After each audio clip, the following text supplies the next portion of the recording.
Alhamdulillah wa salatu wa salam ala Rasulillah. Assalamu alaikum wa rahmatullahi wa barakatuh.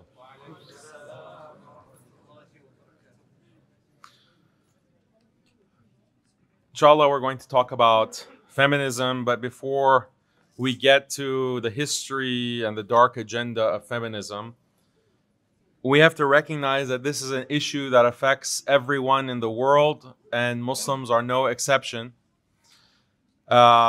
There are so many horror stories connected to feminism and the way that feminism has restructured society. And some of these stories, if I share with you, you won't even believe me. You'll think that I'm just making these things up. But I guarantee you that these are true stories, things that I have seen with my own eyes. So one of the big examples was recently a brother was married. His wife went overseas to visit family, and she took the children. They had 2 children, and she was very religious, wearing hijab, going to the masjid, studying Islam, studying Deen. She goes overseas to a Muslim country to visit her family. Then she comes back after a month. And to the shock and horror of her husband, she came back with another man. And so he's shocked. He says, okay, who is this? She said, don't worry about it. This is a friend of mine. He wants to live in the U.S. He's going to stay at our house. So, but this is a strange man. What do you mean? This is not appropriate. You know, if you don't care about me, at least care about our children. So no, this is fine. Why do you have a bad assumption about me? Have husn dhann. By the way, you need to sleep on the couch tonight. So what is he supposed to do in this situation? Can he say, no, I'm the man of the house. This guy needs to leave? Can he say that? No, he cannot. Why? She says, don't touch me. Don't raise your voice. This is domestic violence. I'm going to call the police. So this brother is in shock. Doesn't understand what's going on. All of a sudden, this strange man is coming, and he's not saying much, but he's there. He's sitting on the couch, getting ready for bed in his house. So then he calls another friend, another Muslim friend. He says, well, what do I do in this situation? You need to leave. You need to get out of the house.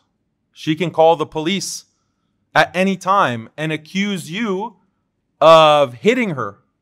And guess what? They're going to arrest you. That's the law. That's the actual law in the United States.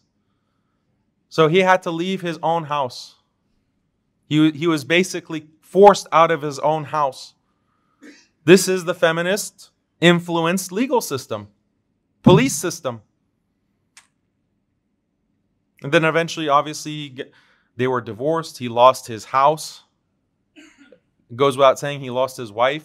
He lost his custody to his children.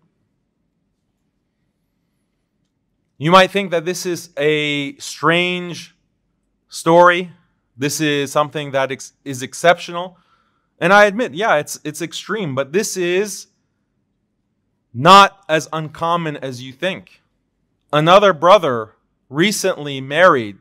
So difficult to find a wife who actually is religious, but religious doesn't mean just wearing the hijab and praying 5 times a day. Religious means, are you going to abide by Islam's definition of rights and duties within a marriage and be an actual traditional Muslim wife? Or does religious mean that, yeah, you wear the hijab, like barely, like maybe a kind of turban hijab, you got to look fashionable for your Instagram, and you follow the celebrity sheikhs and, oh, mashallah, I love the lecture by Sheikh Fulan. And is that what religious means? And you have like all of these guys following you on your Instagram. And then when your new husband, you've been married only for a week, tells you, actually, honey, I'm not comfortable with all of these guys in your DMs. And she says, excuse me, you don't trust me? Why are you trying to control me?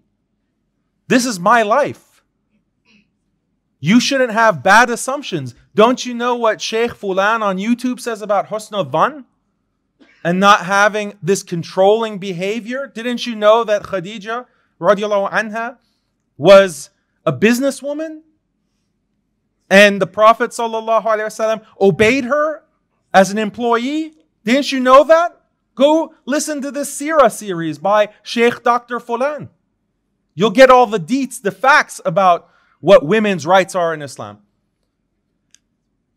These are real stories. Like some of you are nodding your heads. Yeah, I've heard of this. And she'll literally go to her family and say, he's trying to force me to not have, these online followers. He's telling me to change the way I dress. He's telling me not to go out at certain times. I want to go out with my friends. He's trying to control me. This is abuse. And the marriage dissolves. Or the other brother that I heard about earlier this year. And he said, look, I'm telling my wife that I'm not comfortable with some of the interactions she has with the opposite sex. What does she do? She packs her bag and she flies back to her family. Did she get permission to do that? No. And if you tell her, you need to get permission from your husband before leaving the house. Didn't you know that this is one of the rights that the husband, the wali, has over you? Didn't you learn that? You're listening to all these lectures. You're following all of these celebrity imams. They didn't teach you this? It's like, what are you talking about? What are you talking about? This is not Islam. This is patriarchy. And patriarchy is kufr. Patriarchy is shirk. This is the worship of men. These are the poisonous ideas that have been implanted into the minds of not only our sisters. This lecture is not about putting our sisters on trial, putting Muslim women on trial. That's not what this talk is about. This talk is about that brother. He calls his friend for backup. He calls his friend who is going to one of these madrasas in the US, these liberal influenced madrasas or seminaries or Islamic schools, to become an imam, and he's looking for backup. Back me up on what Islam says about the rights of the husband. And that simp says she has the right to leave you whenever she wants. And if she asks for me to give her a khula, regardless of what you say, I'm going to grant it to her. This is a complete disillusion, complete liquidation of the Sharia and Islamic law and Islamic ethics. That is what is happening to our families. Does it make you angry? Because it makes me angry. How can we have families? How can we have marriages as Muslims? The statistics are horrifying. The levels of divorce are horrifying. The levels of men and women who cannot get married in the first place. It's a disaster. This is an epidemic. We need to wake up. And this is not to put sisters on trial. Because sisters and women, by their nature, they follow the lead of men. And I hate to say it, but we have a lot of simps. What is a simp? A simp means a man who compromises Islam and Islamic ethics for the sake of what he thinks will please women. Doesn't have the backbone to stand up for principle, doesn't have the backbone to stand up for what Islam says, what the Quran says, what the Messenger of Allah sallallahu alaihi wasallam says. Doesn't have the backbone to stand for that. Instead, he thinks, oh, I need to be so compassionate and merciful for our sisters. This is not compassion. True compassion and kindness and husnul khuluq, proper behavior in every domain of life is defined by Allah and His Messenger sallallahu alaihi wasallam. That is true compassion. That is true mercy. That is true kindness. Where's the implementation of that? The problem is that people don't understand. We've just followed the disbelievers down the lizard hole, step by step, adopted their ideologies, their assumptions, their delusions, their misunderstanding of human nature. Human nature is clear. And that's why we see so many parallels between Islam and other religions. Islam perfected the rules and regulations for humanity, the rules and regulations for marriage, and what is the rights and responsibilities of the husband, what are the rights and responsibility of the wife or wives, what are the rights and responsibilities of children. Islam has perfectly defined that, but we see within other religions, because many of these other religions were based on previous revelation, but they changed and they distorted and they corrupted. But we see some parallels. The idea of men as leaders, the man as the patriarch and the authority, whether it's in his marriage, whether it's in his family, whether it's in society, whether it's on the state level, the community level, everyone is agreed that men have that responsibility and that role as authorities. This is ijma' of the human race. This is consensus of the human race. No one has disagreed on this. And when you go to the dictionary and you look up the definition of matriarchy, matriarchy meaning that women have authority in society as opposed to men having authority in society or within the family. The definition in the encyclopedia says, yeah, matriarchy is the authority of women. It's purely hypothetical because no such system has ever existed. No society has been matriarchal in history. Why is that? Because that's human nature. Societies that are separated geographically, separated within history, doesn't matter if you're talking about 50 years ago or 5,000 years ago, they all had the same system of men in authority. This is based on human nature. This is the way that Allah has created human beings. The man takes the lead and the woman follows. This is written into our DNA. And this is this, if you go against this, you go against human nature, it's going to be disaster. Everything is going to unwind. Instead of the perfect harmony that Allah has legislated through the Sharia, all we see is destruction and pain and suffering, the disillusion of family, the disillusion of love. Let's talk about love. It is within the nature of women to be attracted to those who are higher in status. This is a very important concept that we have to understand. Why? Because this nature of women is contrary to equality. And, I ask the sisters, we can ask them right now, do you prefer to marry a man who is equal to you in his size, equal or maybe even weaker than you in size? Is that what you prefer? Or do you prefer a man who is stronger, taller, larger? What do you prefer, sisters? You tell me. Because if you want to destroy the patriarchy, I'll give you the solution to destroying the patriarchy right now. It's a very simple solution. When you want to get married, marry a man who is weaker than you, smaller than you, stupider than you, and you can boss him around. You can be the boss. Go ahead. The solution to patriarchy is in your hands, sisters. But for some reason, none of them want to do it. None of them want to marry such a man. And that's because that's not in your nature. That's not in your nature. So why pretend that that's not your nature? Why are we pretending that, oh, we need equality. Marriage is about a partnership.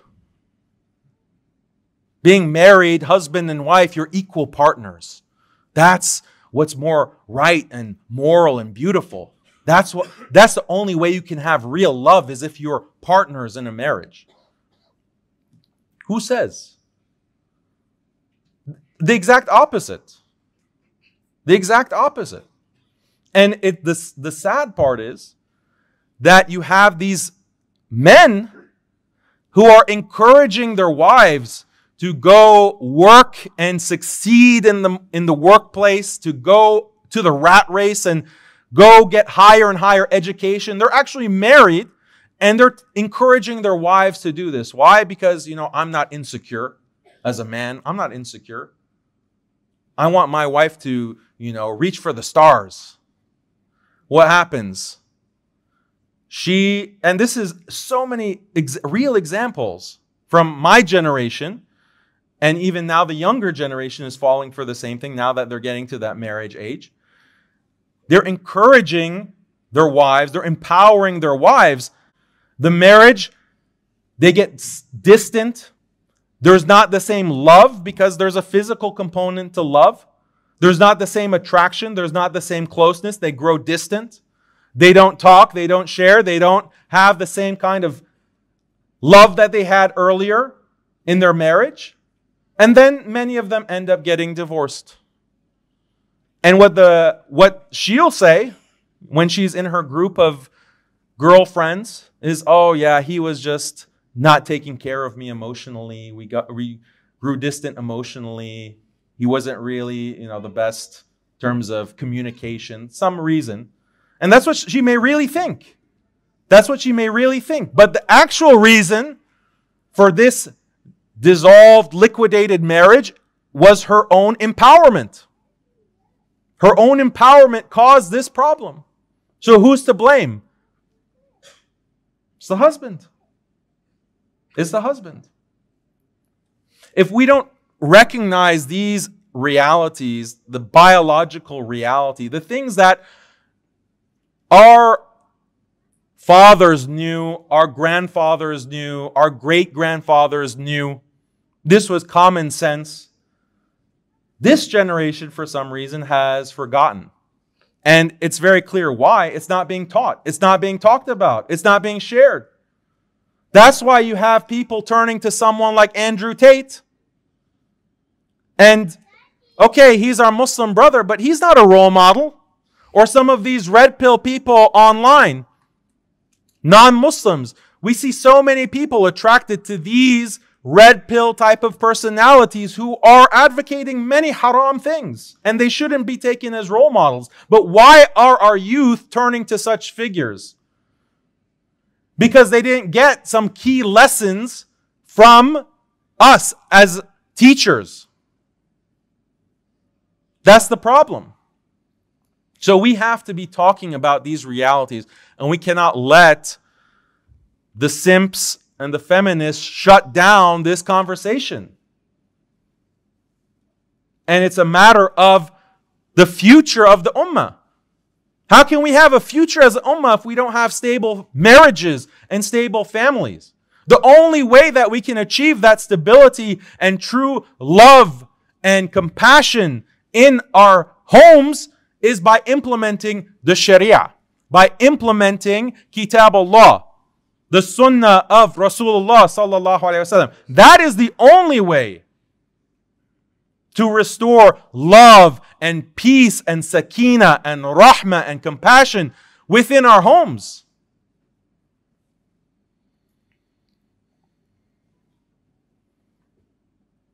The history of feminism and the agenda of feminism is very clear. It is a satanic agenda. It is a satanic system.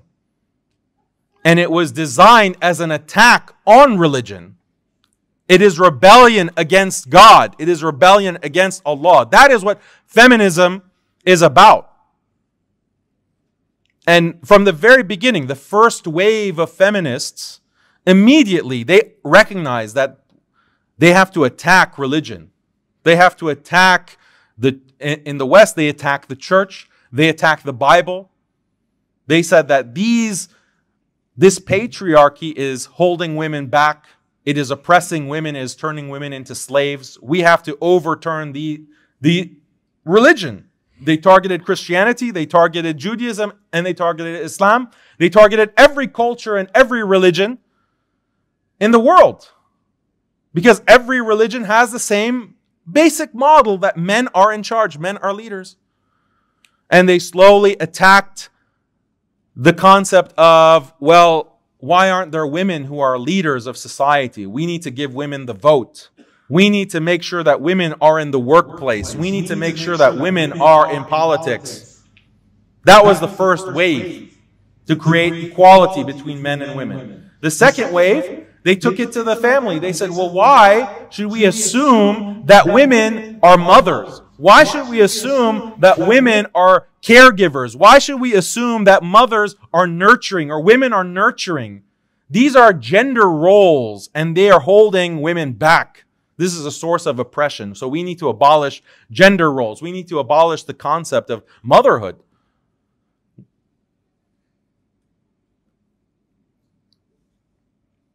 That was the second wave.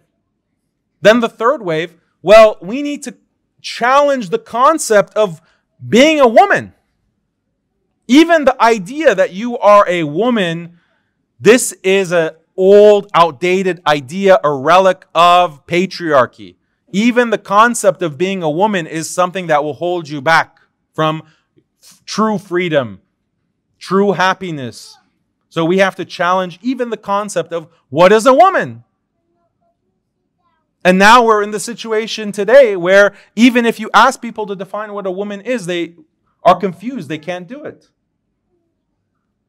So this is the progression of feminist history. It's only a history about 150 to 200 years.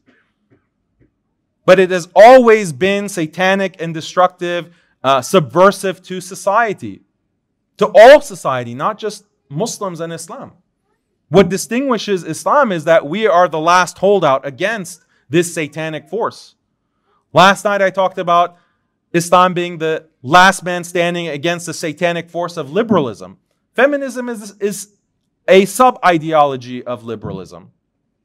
Similarly, we are the last man standing. But unfortunately, we have elements within our community that are opening the door and ushering in this feminist influence and adopting certain ideas that have nothing to do with Islam. And that is being weaponized to destroy marriages, to destroy families, to destroy our community. So we have to say no. We have to say enough is enough. Our sisters need to start getting mean with the feminists. The sisters have a responsibility. There's a sister, for example, that's demanding, oh, well, why in the masjid do we have to be in the back? We need to be at least side by side with the men without any barrier. Why are you trying to hide the sisters? Are you ashamed of women? There are some feminists in the Muslim community who talk like this, and they attack masajid and marakiz. They attack them with these kinds of claims. So it's the responsibility of the sisters to tell such feminists to shut up. Kick them out. That's your responsibility. That's Amr bin Ma'ruf wa Nahi anil Munkar. You have a duty to enjoin the good and forbid the evil. What could be a bigger evil than this, than an attack on the Sunnah of Islam? We have this idea, again, of partnership in marriage.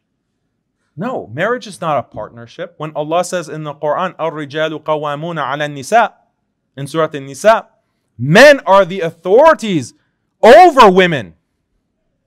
That is what Allah is saying, clear cut in the Quran. And now we have people translating this ayah as, no, this means men are responsible for women. Men are, the providers for women. Yeah, being qawamun means, it involves responsibility. It involves being a protector. It involves being a provider. It involves being a caretaker. Yeah, that's all encompassed in the concept of being qawwam. But there's an important component that you missed in your simp definition. Being qawwamun also means to be the leader, to be the authority, to be the boss. Read any tafsir of this ayah of the Quran. They all say the same thing. They lead with that, actually. That's the primary purpose of qawwam, is to be the leader. Why are we not implementing this simple order within our families, within our communities? Why? This is the essence of bid'ah. This is the essence of innovation and corrupting the deen. And it's something that's only happening in our times. This is a kind of fitna that has not been experienced in at least the previous history of Islam. Maybe in the history of humankind it's been experienced. Some will claim that the society that Yusuf was a part of, alayhi salam, the Prophet Yusuf, that also seemed to be a society where women had a lot of power and influence. So a tafsir of Surah Yusuf, that may be for another time. But for the history of Islam, this is the only time where this particular kind of fitna has arisen. And there are hadith that refer to this as well. Different hadith of different grades of classification and authenticity, but they all have the same message. The Prophet ﷺ warned us of a time when women would be empowered, when women would have power and they would dominate. And that's one of the signs of Akhir al-Zaman, the end of times. These are hadith that have been preserved. How did the Prophet ﷺ know? How did he know? So this is proof of his prophet, another proof of prophethood. So why aren't we implementing the command of Allah within our own homes? And this is the deception. This is the satanic, or this is the dajjal, the deception of shaitan. That you take something that is evil and you wrap it up in good. The idea that, oh, well, we want everyone here, I know, even though you might be called a misogynist, I know everyone here cares about your mother, cares about your sister, cares about your daughter. We care about women. We want to protect them. We want to help them. It disturbs us, the idea that they would be abused or they would be hurt. This is how Allah has created us. We have such a soft spot for women. But this has been weaponized against us. In a very real way. I'll give you an example. Look at the propaganda that goes out before attacking a Muslim country. What do they always say?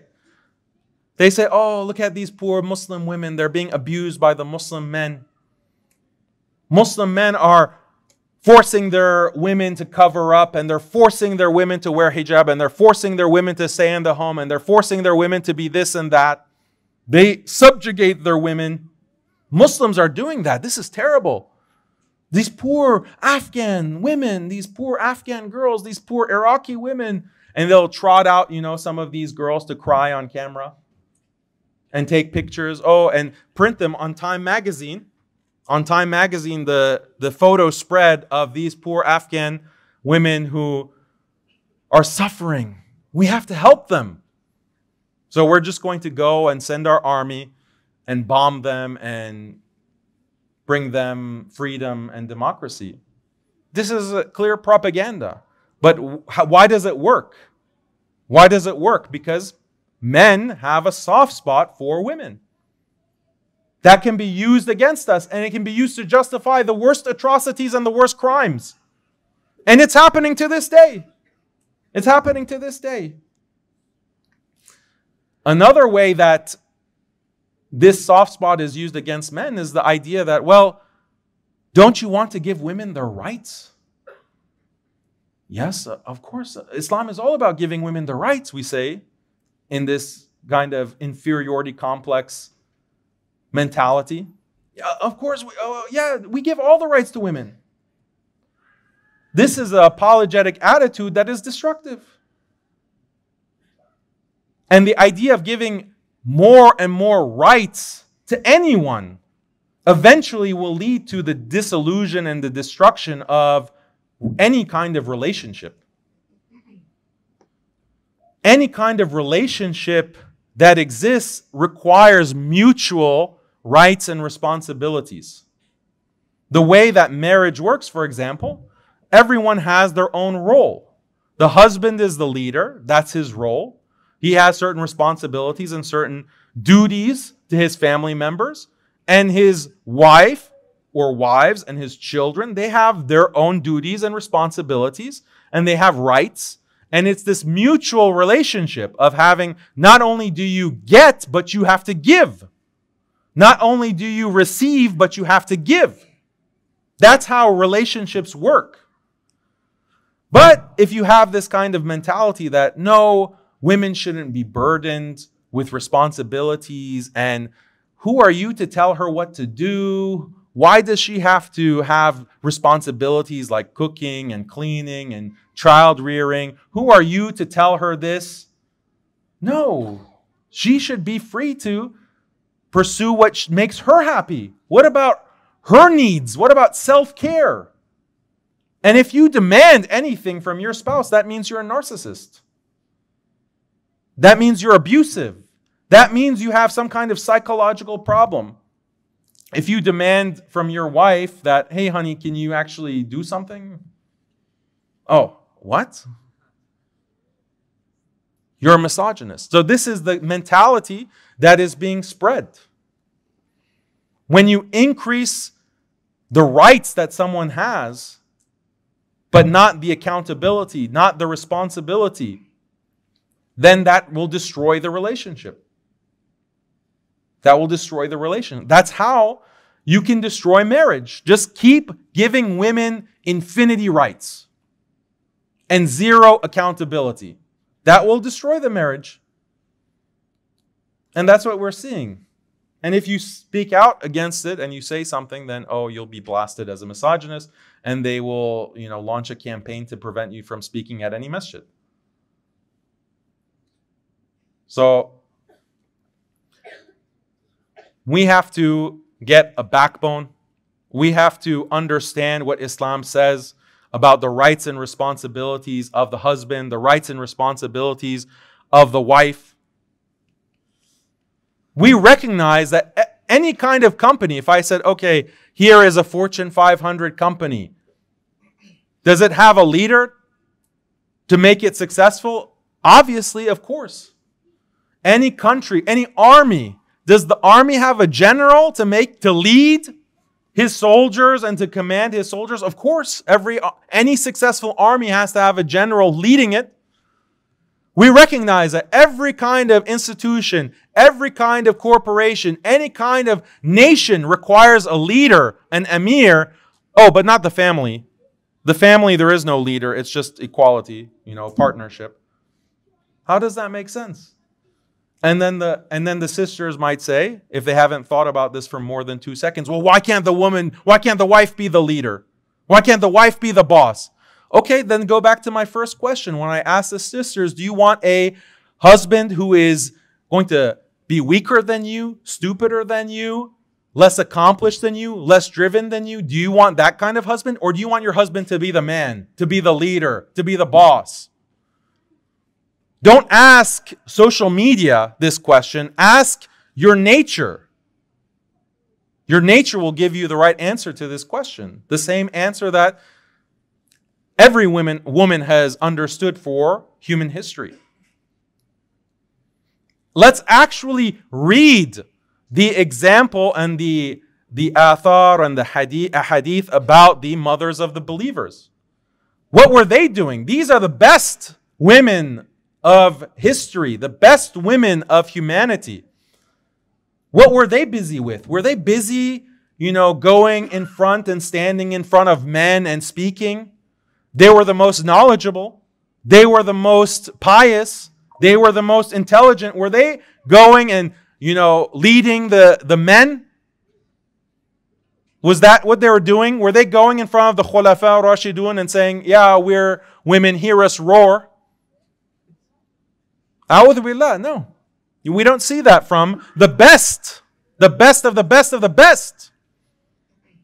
So then why do we have this kind of model of, oh, empowering? When did the Prophet ﷺ say we need to empower women? Is there any statement like that in the seerah, in the volumes of hadith? Do we find anything like that? Because if there was, trust me, we would all have heard it a million times by now. We don't find anything like this. Does that mean that we hate women? Does that mean that we are abusing women? No, exactly the opposite. It's because we care about women, because we care about the future of society. We care about marriage and family and deen. This is why we insist on following the path that Allah has not only put within us, in the fitrah, in our nature, but also in His revelation and what has been revealed. So when we adopt feminism and we adopt these narratives, we're not only going against our nature, we're going against Allah and His Messenger sallallahu alaihi wasallam. This is a rebellion. So that's my message. I'm not going to prolong it. We can go into Q&A, inshallah. You can grill me, give me, whatever is on your minds in terms of objection. But I just want us to wake up. Please, let's wake up. Let's get real. Let's stop denying the things that are right in front of us. So we need to wake up. Let's go into Q&A. Yeah, just text that number. The first question is, people agree with the destruction of liberalism, yet they are too comfortable to change their lifestyle for the better. Example, most sincere sisters agree that feminism is wrong, yet they are happy being in a dominant position in their marriage or reject to obey their husband, or men knowing it's wrong to free mix and letting their wives dress immodestly, but are fearful to demand change because they just got used to being comfortable living in a liberalistic lifestyle. What advice do you give to these people? What's comfortable about it? You're comfortable being whipped? Like, I don't even understand the premise of the question. This is not comfort. This is not happiness. This is Stockholm syndrome. You're living your worst life and you're just trying to convince yourself that this is what happiness means. No man can be happy in this situation, and no woman can be happy in this situation. No matter how much she wants to listen to, I don't know what people are watching these days, Oprah, or these kinds of influencers that are putting these feminist ideas into people's heads. There's no happiness here. Who is that prince in the UK who got married to a wife who is just completely alienated him from his family? They left his country. They came to the US. Prince Harry. You think he's happy? You think she's happy? No, I guarantee you that they're not happy. Because this goes contrary to human nature. What liberalism would like to do is to culturally engineer people so that they'll be happy with that kind of situation. And they have proposals for how to do this. How about we introduce certain injections or certain pharmaceuticals that will reduce the testosterone levels in men and make men more docile, less aggressive, less domineering. Maybe for the sake of equality, we can introduce these pharmaceuticals from a young age, and then we'll have a more gender equal society with less violence, with less aggression, with less this destructive competitive mentality. This is what is on the table. These are the things that they're promoting. This is social engineering. They've been trying to social engineer us through media for how many decades now, but now we need to take it to the next step. The true revolution will take place when they actually start introducing chemicals, hormonal changes in order to destroy the human being and replace it with this liberal model of equality and justice.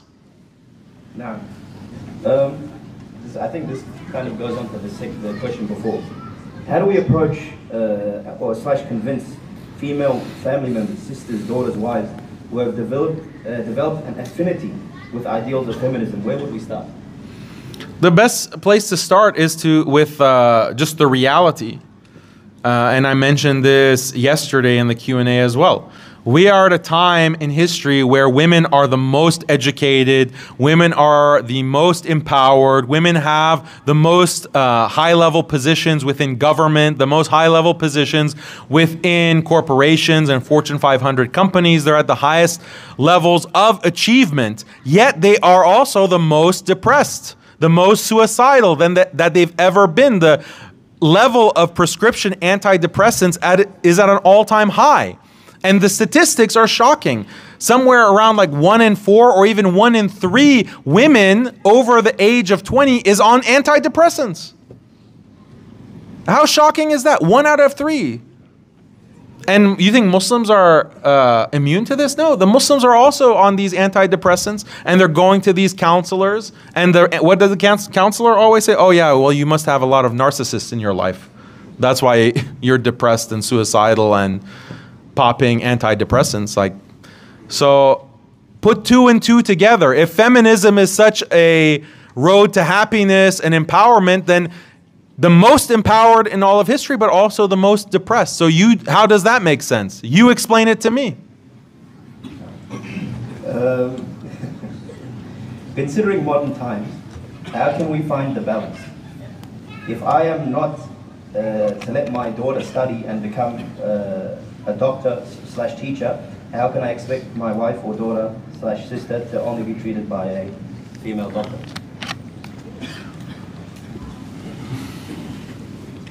How many female doctors are needed within society? Let's just accept the premise that we have to have female doctors. How many female doctors do you think are needed to treat women in society? Out of all the women that there are within society, is it 1%? Or is it like a percent of a percent? Out of every, maybe 1 female doctor can treat 1,000 women, for example, let's say. So do we have to push all of our daughters into that kind of work or into that kind of education, supposedly because we need female doctors? How does that make sense? And why is it only female doctors? Well, what about female maids? Do we need female maids? Do we need female daycare workers? So are you pushing your daughters into daycare work or janitorial services because we need female maids to take care of like the female spaces? Why aren't you pushing that? Oh, is it because that you're not really motivated by this idea of a need, but really you're just motivated by the West, the disbeliever saying, yeah, being a doctor is such a prestigious position, and you feel insecure as a community, so you're pushing all of your daughters into something that ultimately is going to mean that they'll be less happy, less fulfilled. They won't have the same kind of joy of family life and marriage that others enjoy. Yeah, there are plenty of female doctors that they're happily married, they have kids, and they're enjoying life. But for every 1 female doctor like that, there are many others who their lives have been destroyed by pursuing a medical education, by pursuing any higher education. Do we want to have a real conversation about the statistics, about the reality, or do we want to use these kinds of tired explanations and excuses that don't make sense just to justify ultimately tashabbuh bil kuffar, just imitating the disbelievers, going down the path of the lizard hole? Let's use our heads. Let's use our heads for a second and question, be skeptical. Why are we just accepting this model of life and society that is being shoved down our throats and we don't have any response to it? This is not the way of the believer. The believer is a leader. The believer is a leader in his practice and in his thought. We need to be leading. We need to be recognizing, okay, here's the world that we see around us is falling apart. it's being destroyed, society is crumbling, families are crumbling, do we not have the sense to recognize that, okay, if we don't want to be destroyed like they're being destroyed, we have to do something different? How can we as believers not immediately have this reaction when we have the book of Allah and we have the sunnah of the Messenger sallallahu alaihi wasallam, and we have these examples from the best of the best of the best women? How many of them were pursuing becoming doctors and high-powered executives and PhDs? How many of them? So that answers your question. What are some of the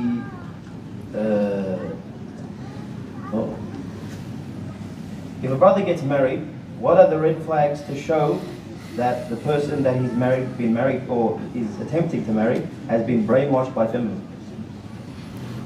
That's a good question. So red flags, she has a lot of friends from the opposite sex. On her social media, she's talking to the opposite sex. She talks about marriage as a partnership. She has a long list of demands for what she requires that have nothing to do with Islam or the Sharia. These are all major red flags. And look at her, a good indication. How does her mom treat her dad? That's a good forewarning, foreshadowing about how she's going to treat you.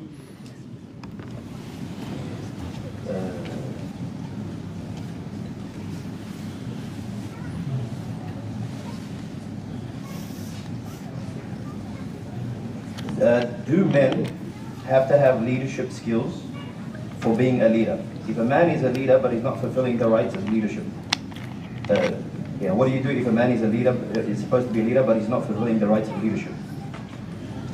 Yeah, so if anyone who doesn't fulfill his duties needs to face consequences for that. There has to be accountability. The good news is that there is all kinds of accountability for men in the society that we live in. There are all kinds of accountability from other men, from men's families. You know, if the husband is not fulfilling his duties, guess who's going to be criticizing him for that? Many people in his own family, for example. His friends, for example. The imam, for example. There's a lot of accountability for men. I'm not saying men are perfect. Yeah, there are men who don't fulfill their rights or their responsibilities rather. But the problem is, the bigger problem is that there's no accountability for women. That's what we're missing, that's what we're lacking, and that's what's causing this imbalance. When you have this imbalance where one side can just have no accountability, no responsibilities, then there's no relationship there. You don't even have a relationship to talk about a successful or relationship or not. There is no relationship. If the husband demands anything, if he demands anything from his spouse, that's considered abuse. That's abusive. There's no account. The man, for example, in Western societies, he can't go to court and say that, well, my wife is not, doing anything. She's not cooking or cleaning or raising the children. She's not, providing intimacy. He has no claim against her. But she can go to any court. She can, like I said at the beginning, she can pick up the phone and call the police. No questions asked. They'll arrest him. They'll put him in jail. So there's a lot of accountability because of a feminist legal system for men, which is fine, because in Islam and the Sharia there's accountability for men, but there's also accountability for women. The system that we have in place in the West is a feminist system that creates this destructive imbalance. This is why we need Sharia. This is why Islam is the only solution.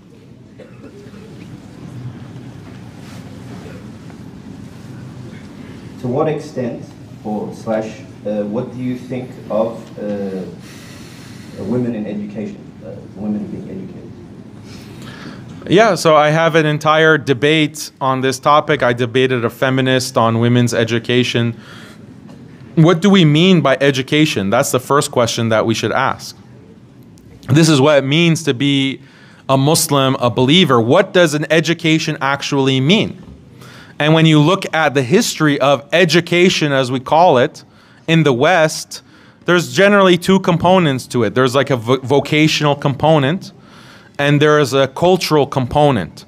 So when you go and become educated, it's either meant to, you're getting the skills needed to become like a trade worker or a, electrician or plumber or carpenter or engineer, or it's specific to those types of vocational education. And then there's a cultural education. You learn the arts, you learn literature, you learn the classics, you learn how to, think the right thoughts and be a cultured person. So what does Islam say about the requirement of any of these, of this education? What is really Islamically required? The only kind of education that Islam requires is that, well, you as a man have the responsibility to provide for your family. So, okay, there's a justification for you to pursue an education in order to get a job and work to provide for your family. So that there is an Islamic justification for pursuing that kind of education. But is there an Islamic requirement for you to go learn Shakespeare and to go, read Charles Dickens and A Tale of Two Cities and to, understand the Mona Lisa? Is there any Islamic imperative for that? No, neither for men, and definitely not for women. So what does that leave women? So what are women required to pursue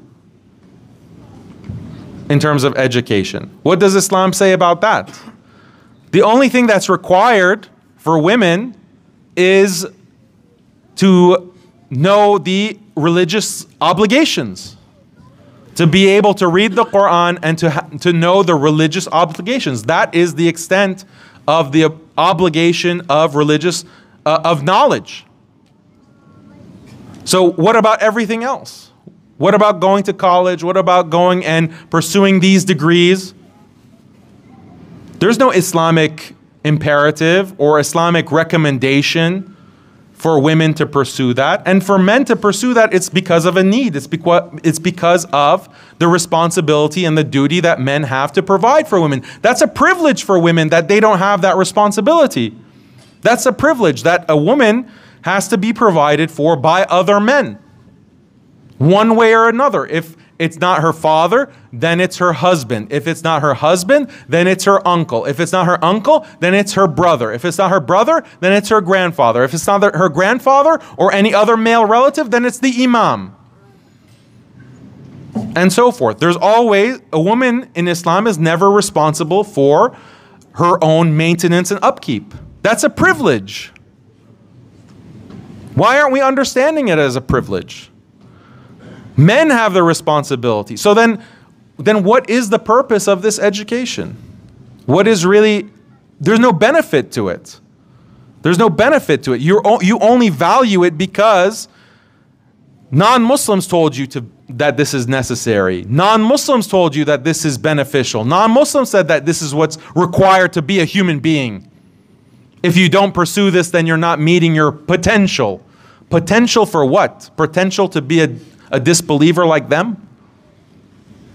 So the actual practical reality of what we see with women pursuing education, they go to college, and when they get that degree, well, I spent 4 years to get this degree, might as well use it. They go into a job, they advance in their careers. Maybe they want to go get a PhD, get a doctorate, get a master's. They rack up, they're getting these degrees, racking up the degrees, and then they're wondering, well, I'm not getting married. I wonder why.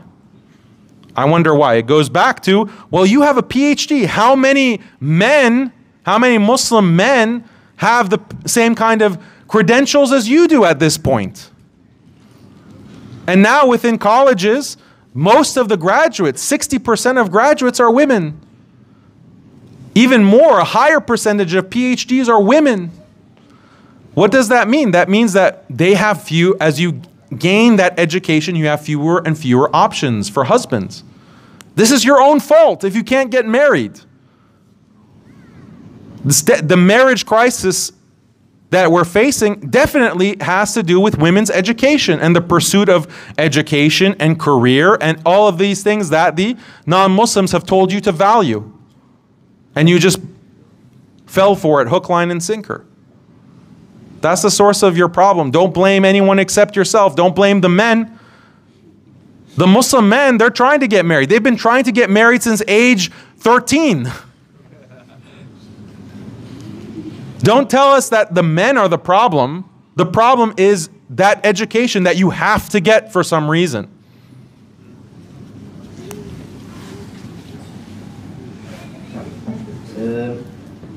If we see that our wives / sisters / mothers are aware of the deceptions of feminism and even see those flaws in themselves but struggle to break those habits / the brainwashing, how do we go about it? You can get rid of the brainwashing by raising your hands to Allah and begging for guidance. That's step number one. Step number two is to stop hating men. That's step number two. We've been brainwashed and indoctrinated into hating the previous generation of men. This is a satanic plot. This is how they cut off the ummah from our pious predecessors, because it starts like this is the path to apostasy of feminism. It starts by hating, oh, I hate the men online. I hate these right, wallah bros. I hate these, red pill massage. I hate Andrew Tate. That's how it starts. But guess what? All of the great imams of history, Imam Ash-Shafi'i, Imam Ahmad, Imam Malik, Imam Abu Hanifa, Imam Ghazali, Shaykh al-Islam Ibn Taymiyyah. These were all men. I hate them. Their fiqh and their knowledge is all biased by patriarchy and hatred for women. I hate them. Oh, but then guess what? Where did they get their misogyny and patriarchy from? They got it from the Salaf. Well, guess what? I hate them. Oh, and where did they get it from? Oh, well, they got it from the Sahaba. I hate them. Where did the Sahaba get it from? They got it from the Prophet sallallahu alaihi wasallam. Oh, guess what? Now I'm a kafirah. Now I've left Islam. Why? Because if you hadn't left it 3 steps before, you've left it now, because now you despise the Prophet sallallahu alaihi wasallam because he was a man. Why is the final prophet a man? Where's the equality in that? Why are the Anbiya men? And guess what? In the Quran, why is Allah using the pronoun huwa, he, instead of she? This is misogyny. This is patriarchy. The Quran is a patriarchal book. We have to say no to the Quran. That's what one of the biggest shaykhas, feminists, says. We have to say no to the Quran because, yeah, the Quran can be patriarchal too. This is the path to apostasy of feminism. So you have to get out of this hatred. Stop hating men. Stop seeing yourself as a victim. You are the most empowered that you've ever been in history.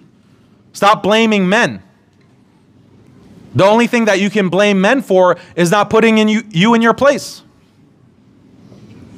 That's what you should hate men for. You should hate men for not implementing the Sharia, for not implementing patriarchy. If you want to hate men for anything, hate them for that and tell them to stop being simps. That's what you need to hate men for, if anything. And then that will lead to the road to recovery, bi'idhnillah. How about, this is a circumstantial, how about when a man decides he does not want to provide for his wife and his kids? What should the woman in that situation do? Yeah, if so, you have a deadbeat who is literally not going to provide for his wife and kids. He's a deadbeat, yes, but guess what? You have all kinds of legal options available to you. This is not like a big problem. The society here, the court system here will force him to pay. So you, as the challenge for women is not, oh, I have no recourse. Your challenge is actually, oh, the legal system is going to give you more than your rights. So actually the challenge is for you to have taqwa and fear Allah and not take more than what is your Islamic right. That's the real challenge for you. But the court systems are there. There's so many lawyers that will help you. There's so many women's organizations that will help you. There's so many social services that will help you. You want a condemnation of the deadbeat? Here it is. He's a deadbeat. He's not paying for his wife and kids. Islam condemns that. I'll give it to you. But you want a practical solution? There's plenty of options and avenues for you to pursue. What about the man who his wife is abusing him and not meeting his needs, not fulfilling her duties to him, and guess what? She's an unfit mother. What are the options for the man? Nothing. What are the avenues or solutions for the man? Nothing. So many brothers have experienced this. Their kids have been taken from them, and literally the wife, his ex-wife, is a drug addict. But the court system still finds her to be a better custodian of those children. He has no recourse. And he's a Muslim. She accuses him of being a terrorist in court. And the lawyer recommends her to do that, to assassinate his character and to use that as, essentially blackmail to get whatever that she wants from him. So let's ask questions about what recourse, what solutions do men have? Men are the vulnerable victims in this situation. Problem is when there is no real need to work, but you do it anyway. What reason do you have? If you don't need to, you have a husband who's going to take care of you. There's no real reason for you to work. So why are you doing that? Wasn't the Prophet's wife a businesswoman? Yeah, the Prophet sallallahu alaihi wasallam, his wife Khadija radiallahu anha, was she a businesswoman? Well, the reality is she inherited land and she inherited a certain kind of property and goods. That's what she inherited. But did that make her a businesswoman? Like she's going to these meetings and interacting with men? And no, that wasn't the case. In fact, that's why she had men to manage her business. She had men, including the Prophet sallallahu alaihi wasallam, and she didn't approach the Prophet sallallahu alaihi wasallam herself. It was through a family mediator. So even before Islam, the rules of modesty were implemented. Again, because this is human nature. So this is a proof against the feminists. If she was this businesswoman and, like a Fortune 500 CEO like we have today, she wouldn't need to have men to manage her business for her, to manage her property for her, to manage that trade for her. The fact that she did need that shows exactly the opposite of what the feminists want to prove, which is that the domain of business and the domain of public interaction is the domain of men. That's what that proves. It's the opposite of the feminist message.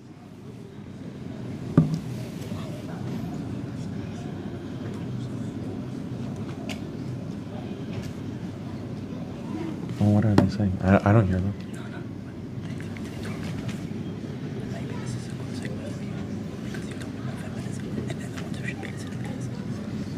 So I should just call them out? Okay, so if there are I'm getting word that some younger sisters are trying to overtalk and trying to cause fitna. So maybe you can quiet down. Or if you have a question, you want to challenge something, there's the number, or the number was up there. You can text your challenge. In the text, say, okay, challenge. I want to really vent against Daniel, and then we'll definitely read it. So, Bismillah, come on. You don't need to, talk back there. Just send your question. I've got a challenge. Great.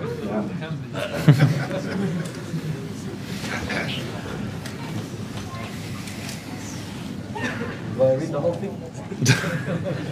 Sure, go ahead. Brother Daniel needs to get a reality check.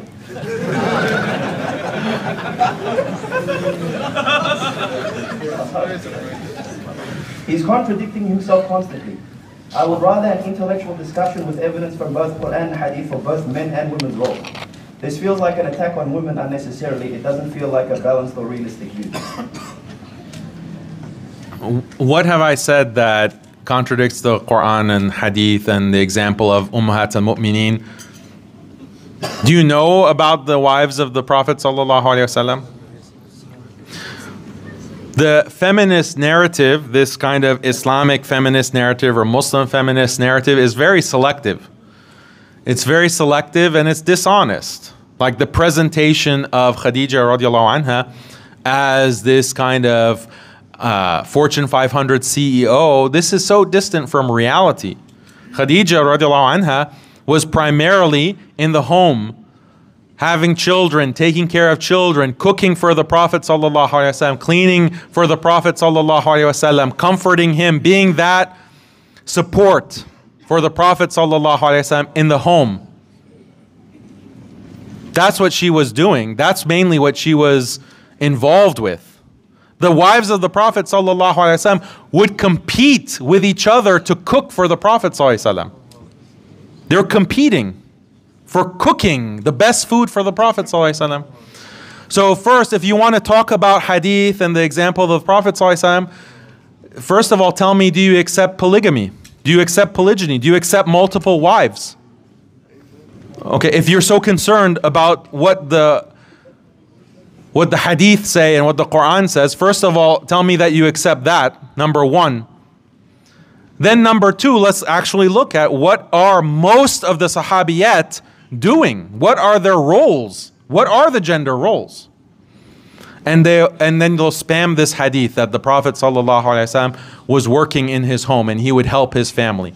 Yeah, of course. Of course, the Prophet ﷺ would lend a helping hand. And he would do certain things for himself. But was he cooking for himself? No.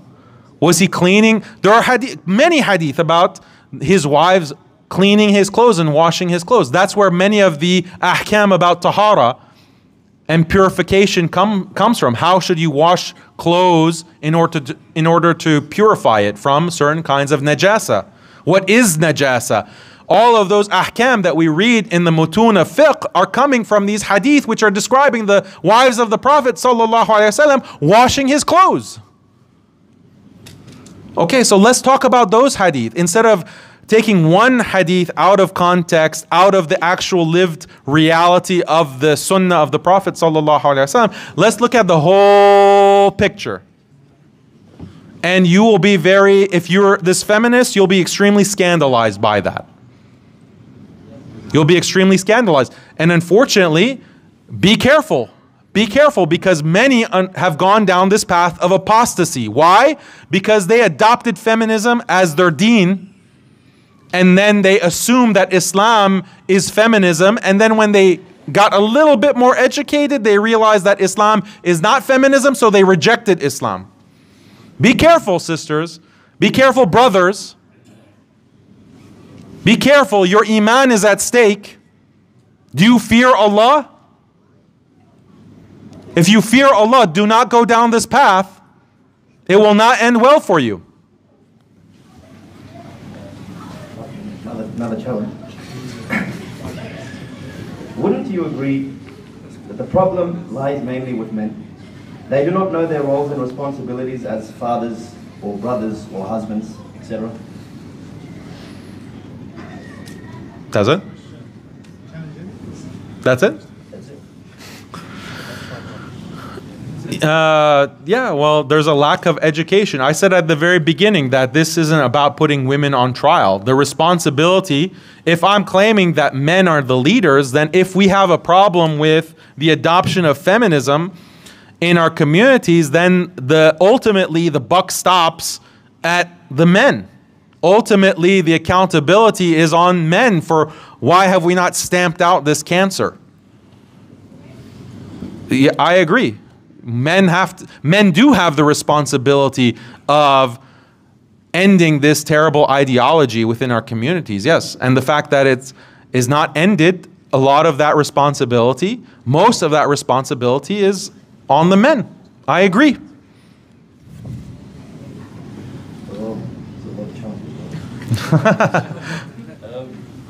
This is a hadith, and I guess it's supposed to be covered.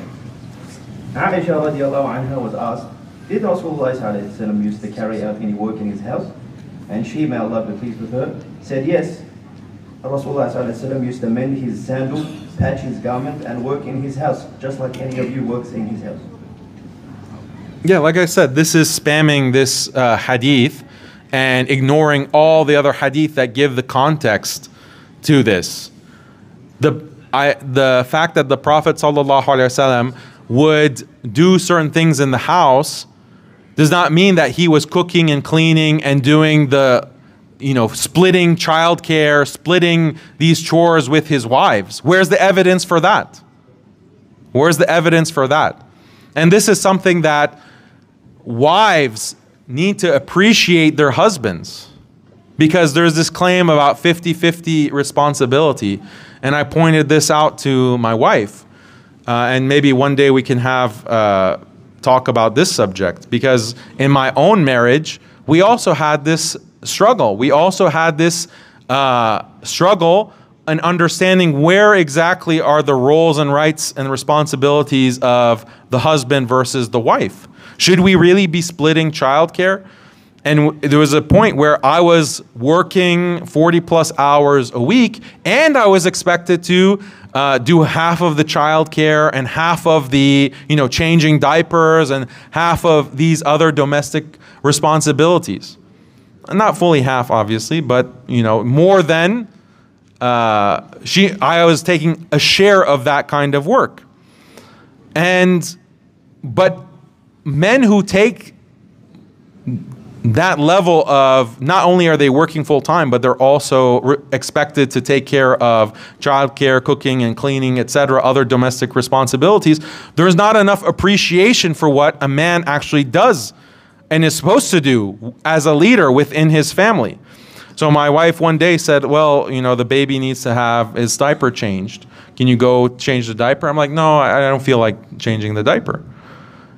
And then, so this became the source of, she was surprised, well, why not? I'm tired. I've been dealing with the kids all day.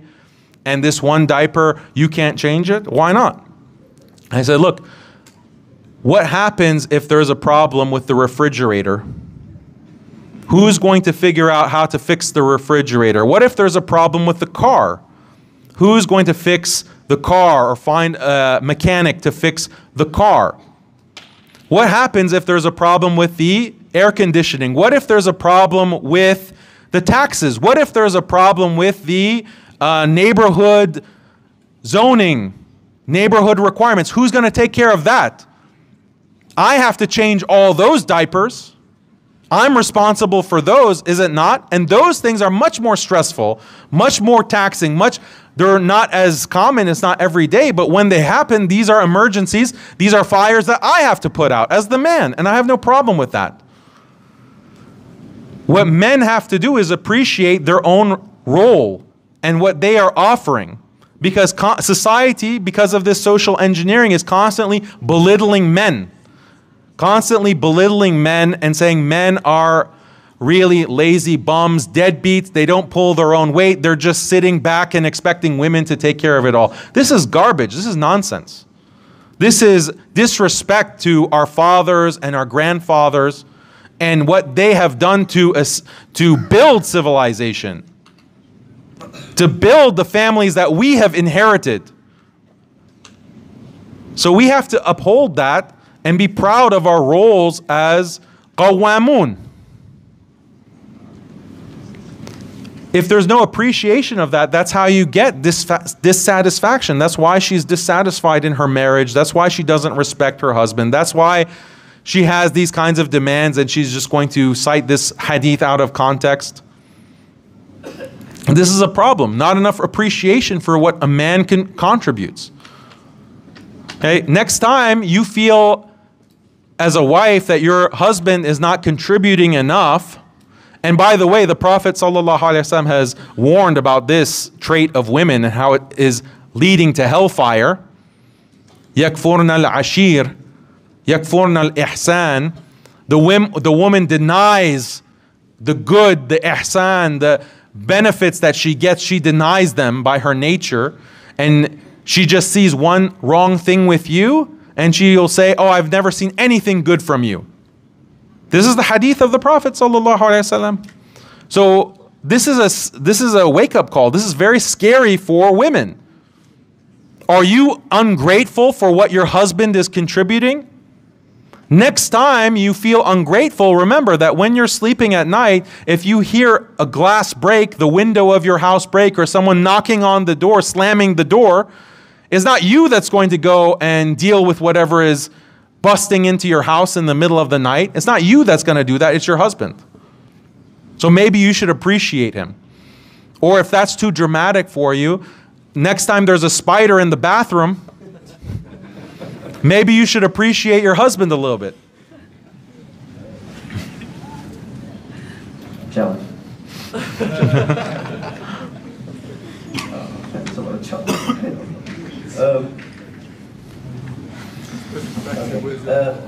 You mentioned something about women gaining weight and how physical attraction is important. I get it.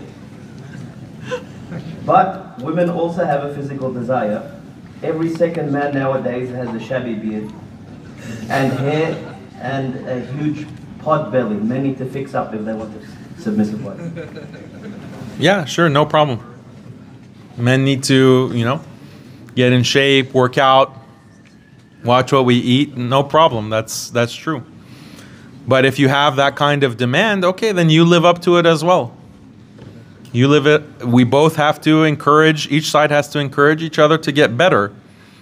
I mean, you can vent your frustration and make these kinds of silly comments, but focus on the real message that I'm trying to convey to you here. We have jiu-jitsu, by the way. So. Nice plug. Good plug, yeah. It's another challenge. While you talk so much about the atrocities being put on men, haven't you heard about all the abuse that men do to women?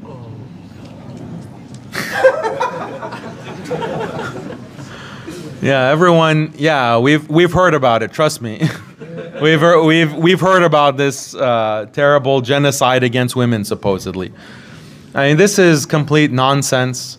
The abuse that happens against women, you can look at the statistics. There are statistics about domestic violence and what's called IPV, intimate partner violence.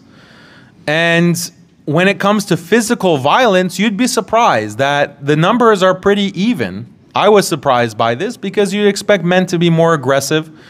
But in reality, the incidents that involve women violently abusing their male partners is around the same levels as men abusing female partners with physical violence.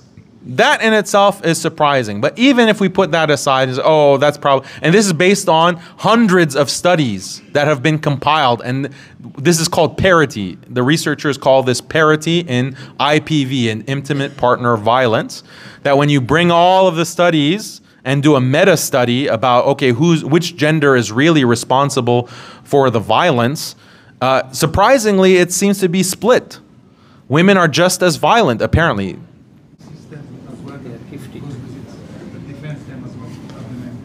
Yeah, and the justice system, quote-unquote justice system, also favors women in this day and age. So just with the challenges, yeah, could we just, keep it short, please, so I can get to the actual question? Yeah, I'm not asking.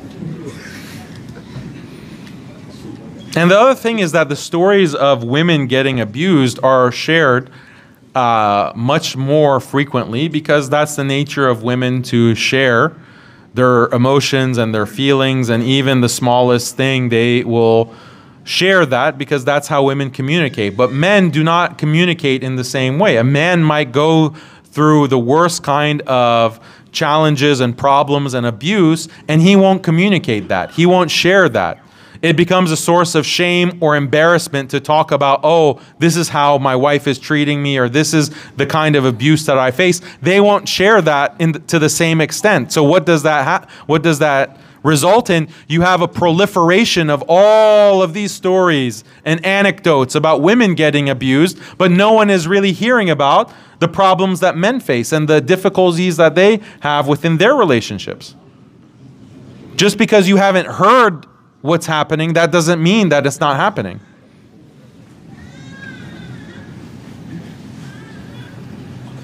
They say it's a challenge. I don't see it. I agree with everything you stipulate, but I don't see a recourse of action that can be taken when the man does not fulfill his duties. What keeps them accountable, and how patient should I be with a spouse who isn't fulfilling his duties? What duties is he not fulfilling? Let's be more specific. Because sometimes this expression is used, he's not fulfilling his duties, and then you ask, okay, well, what's the duty that's not being fulfilled? And it's just a vague answer that, has no substance to it. Be specific, like what duty is he not fulfilling? Oh, he's not fulfilling his duties because we only go on one vacation a year instead of 2. What do you mean, duties? Do you even know what the duties of the husband are that he's not fulfilling? Oh, he's not fulfilling his duties because I don't have the same, kind of car or clothes, fashion designer clothes that my friends have. So he's not fulfilling his duties. What are the duties that he's not fulfilling? Be specific. Do you know what Islam says his duties are? If you don't know, then you need to educate yourself. You need to learn. Otherwise, you might be demanding something that is not actually your right. And if you do that, that's considered dhulm. That's considered oppression. Don't think that just because you are physically smaller than him and physically weaker than him, that you cannot oppress him, that you can't be a dhalima, an oppressor against him. Yes, you can be. Yes, you can be.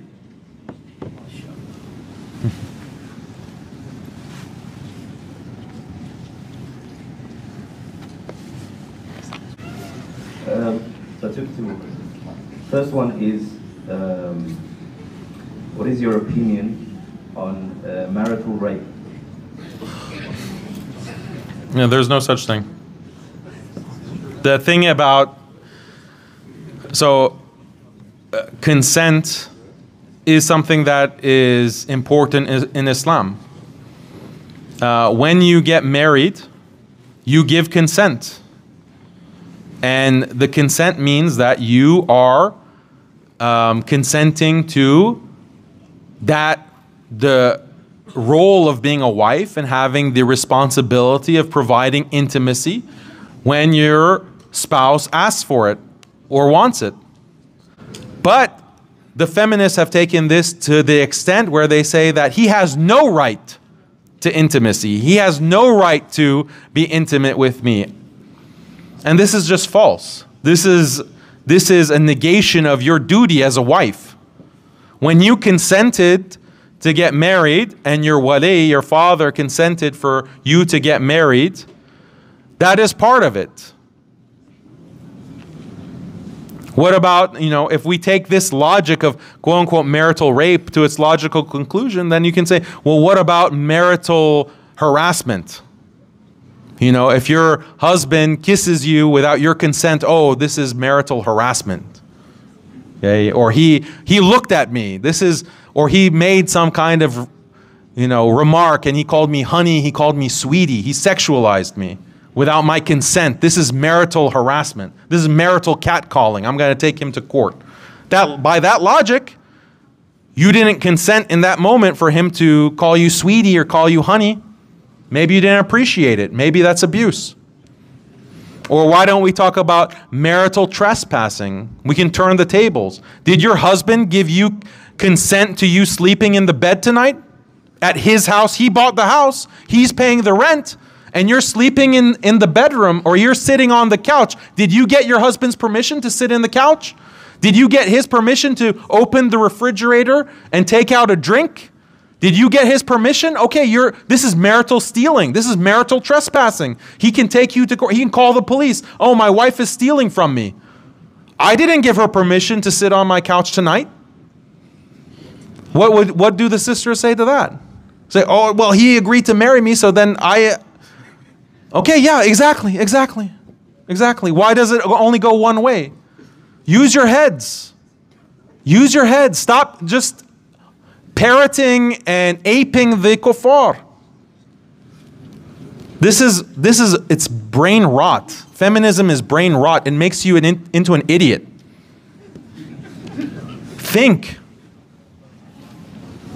Final question. How do we tackle a situation where our wife's friend is working and she tells stories of how she saves for traveling and the husband is running the family expenses, whereas we're the only breadwinner and we can't match that lifestyle? How do we overcome that obstacle? Yeah, you have to be extremely careful about who your wife's friends are. That's the number one source of divorce, actually. So if you don't look at who your friends, your wife's friends are, if they're a bunch of divorcees, they're a bunch of man-haters, guess what your wife is going to be very soon. So protect yourself. Don't be oblivious to the reality. Women influence each other. Make sure that the friends of your wife are in happy marriages. They are religious. They have taqwa. They fear Allah. They are actually practicing Islam as it's meant to be practiced. They're following the Quran and Sunnah in its details. They're not feminists. You have the responsibility. You can't blame anyone other than yourself if you just let her associate with shayateen. That's on you.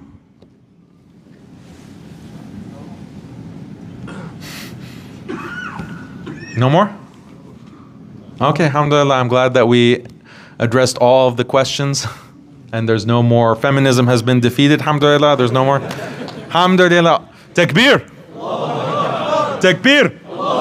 Takbir! Just quick announcement before we leave.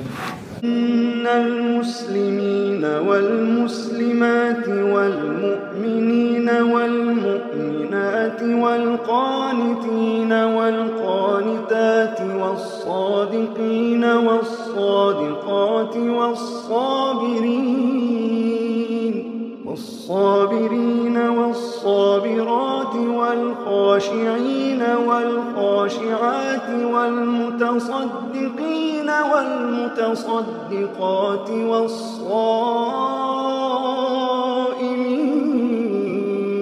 والصائمات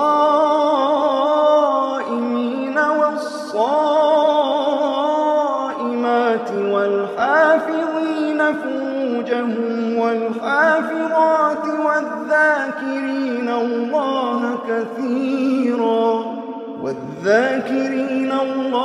كثيرا والذاكرات أعد الله لهم